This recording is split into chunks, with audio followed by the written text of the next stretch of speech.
Hi friends, ఇది కొత్త pharmacy council ఆంధ్రాలో. సో ఇదివరకైతే గుంటూరులో ఉండేదండి. ఇప్పుడు కొత్తగా విజయవాడలో మార్చారు. ఇది వచ్చి మనకి సిద్ధార్థ మెడికల్ కాలేజ్ కాంపౌండ్లో ఉంటుంది.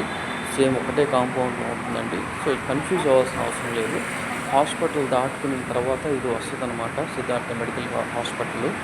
సో మెడికల్ హాస్పిటల్ దాటుకున్న తర్వాత ఈ యొక్క ఏపీ ఆంధ్రప్రదేశ్ ఫార్మసీ కౌన్సిల్ అనేసి ఒక బోర్డు కనిపిస్తుంది. సో ఆ రూట్లో వెళ్ళినప్పుడు సో మెయిన్ రోడ్లోకి వెళ్ళిపోకుండా ఆ కాంపౌండ్లోనే ఉండాలండి. సో అప్పుడు వెళ్ళినప్పుడు కనబడతా వస్తుంది అనమాట. మొదటిగా ఏంటంటే ఇక్కడ అందరూ ఎంటర్ అవ్వరండి. క్యాండిడేట్స్ ఆర్ ఓన్లీ అలౌడ్ అని వస్తుంది. అదర్ దెన్ క్యాండిడేట్స్ ఎవరు పంపించకూడదు అనమాట. అండ్ ఆల్సో ఇక్కడ ఏంటంటే రిజిస్ట్రేషన్ రెన్యువల్స్ మాత్రం ఎంక్వైరీస్ చెప్తారండి. సో మెయిన్ అక్కడ ఏంటంటే కౌన్సిల్ హాల్ ఒకటి ఉంటుంది. అక్కడ ఫార్మసీ కౌన్సిల్ హాల్లో ఒక డెస్క్, ఆ తర్వాత చైర్స్ ఉంటాయి. మన యొక్క సర్టిఫికేట్స్ అన్నీ తీసుకెళ్ళాలండి అక్కడికి. సో ఆర్డర్ వేలో పెట్టుకొని అక్కడ కూర్చోవాలి. Thank you.